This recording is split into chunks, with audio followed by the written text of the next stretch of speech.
In coordinated statements from mosques around the country, Iran's clerics gave another stark warning to the opposition leaders and their supporters. Ayatollah Ahmad Jannati, the speaker of the country's top legal body, the Guardian Council, said anti-government protesters were corrupting God's earth and accused them of being slaves to foreigners. Our people have fought with the United States for 30 years and disgraced America, and you are nothing compared to them, and your masters have been defeated. The words are serious. The crimes the opposition supporters are being publicly accused of carry the death penalty. But just hours before the Friday prayers began, equally serious words from opposition leader and defeated presidential candidate Mir Hossein Mousavi. In a statement released to an opposition website, he said the people had the right to protest and that he was ready to sacrifice his life to defend that right. Referring to other reformist leaders, he said, "Neither Karoubi nor Khatami nor even my friends and myself issued statements ahead of a shura.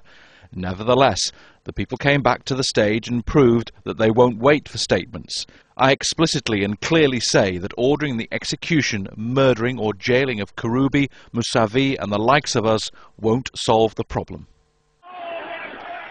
In his latest statement, Mousavi said the country was in a serious crisis and offered 5 solutions for the way out.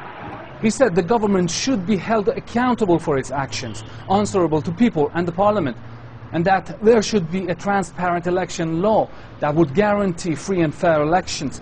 He also called for the release of all political prisoners and for the freedom of press. Finally, he said the government should recognize people's rights for legal gatherings allowed by the Iranian constitution. He made no call for the annulment of the disputed presidential poll and said there's still time to save the system. But the religious leaders seem to have little appetite for talks or compromise, and security forces and the police are still cracking down hard on anti-government protests.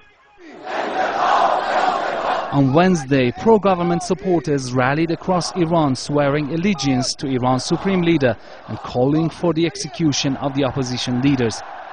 And Iran's police chief said there was no more room for tolerance over participants in the opposition protests. The government has arrested at least 20 prominent pro-reform figures, including 3 senior advisors to Mousavi since Sunday. And his conciliatory message may come too late for the hardliners to accept. Alireza, Ronaghi, Al Jazeera, Tehran.